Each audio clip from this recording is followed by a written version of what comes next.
In this video, I'm going to teach you how to make one of the quickest, simplest, most famous Italian dishes delivering pasta perfection every time.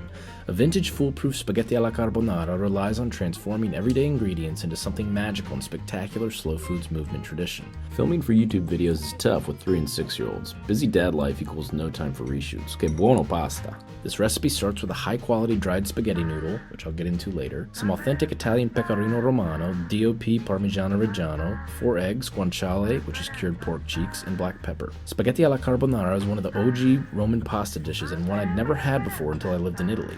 I was immediately hooked because of its indescribable silky sauce and texture, its cheesy porky umami flavor-packed bites, and its simplicity. People are intimidated by making carbonara because if you mess it up, it turns into scrambled eggs and needs to be served to the dog. But when done right, it's classic Italian pasta perfection. Here I'm cutting the guanciale, which I've sourced from my favorite local butcher shop, shout out Alimentari, but no free ads, into small lardon cubes. Guanciale, originating in Lazio, aka Rome, is a salt-cured pork cheek and staple in 3 of the 4 classic Roman pasta dishes, la carbonara, la griscia, and la matriciana. It's hard to find in North Carolina, so I often use pancetta from the deli counter sliced as thick as possible. I only use thick-cut bacon as a last resort because I want the thicker cube-like lardons to create these killer juicy and still crunchy bites of pork in my pasta, which only guanciale and really thick-cut pancetta can deliver. I'm making a 2 to 3 person portion here, so I'll use about half of this guanciale slab. Unlike almost everything I make, where I always want enough to have a healthy leftover portion the next day, spaghetti alla carbonara must be consumed within minutes of being finished. Don't be a leftover savage with your carbonara. It won't be the same.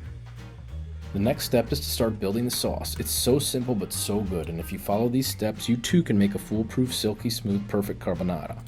The origins of carbonara are hotly debated. You've got the leading theory that it was invented at the turn of World War II when Italian chefs were introduced to bacon for the first time by American soldiers. Go America and go bacon.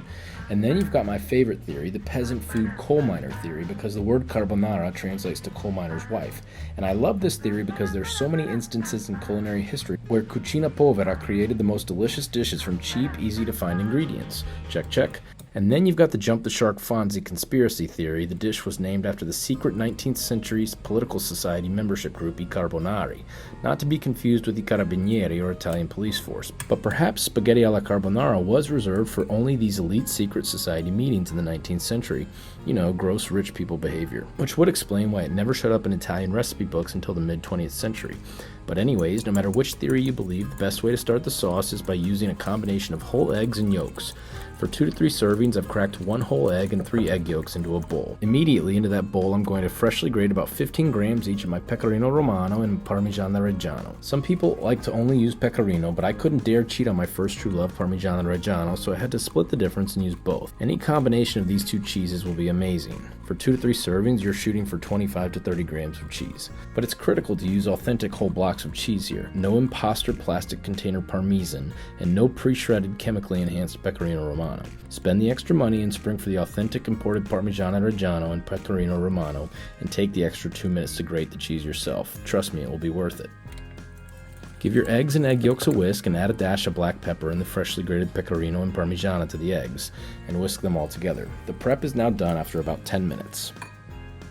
On the stove, I've got a Dutch oven heating up with a dash of olive oil and a pasta pot with salted water boiling and ready to go. Toss your chunks of cubed guanciale into the Dutch oven and let them sizzle up in the oil. And because there's so much fat in these chunks of delicious cured pork jowls, the only way you can mess this part up is to burn them, so don't have your heat too high.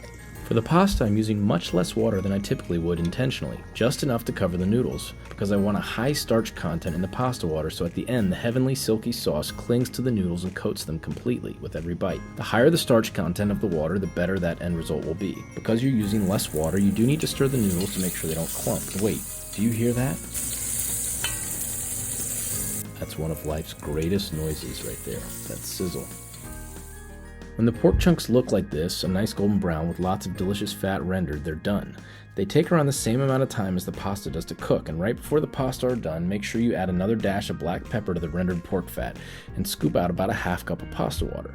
Let the pasta water cool for just a little bit and then add the pasta water to the egg mixture and whisk them together again. If the water's too hot, it will cook your eggs, which you don't want to do right now. Working quickly while the pork and noodles are still hot, but the burners are all off, add all of the noodles to the pork, add your egg, cheese, and pasta water mixture to the pot, and just stir like crazy. You'll be amazed to watch the rendered fat emulsify with the egg and pasta water mixture as you vigorously stir to create something heavenly, almost like a guanciale aioli. The one thing I forgot to mention is the type of noodle. Capitalism and the global commercialization of many pasta brands has placed an emphasis on speed, which creates an inferior product.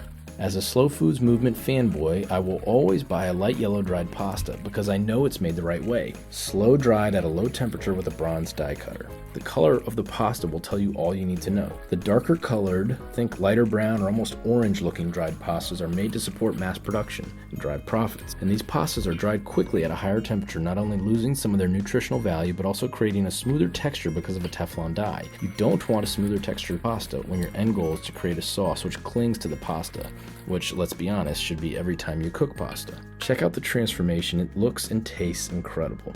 I made this on a colder fall day, and when you eat it, it's like a warm hug from an Italian nonna. That's a bowl of pasta perfection. Look at those black flecks of pepper, a true coal miner's pasta. The carbonara secrets Nonna never told you is not her fault because she didn't know they were secrets.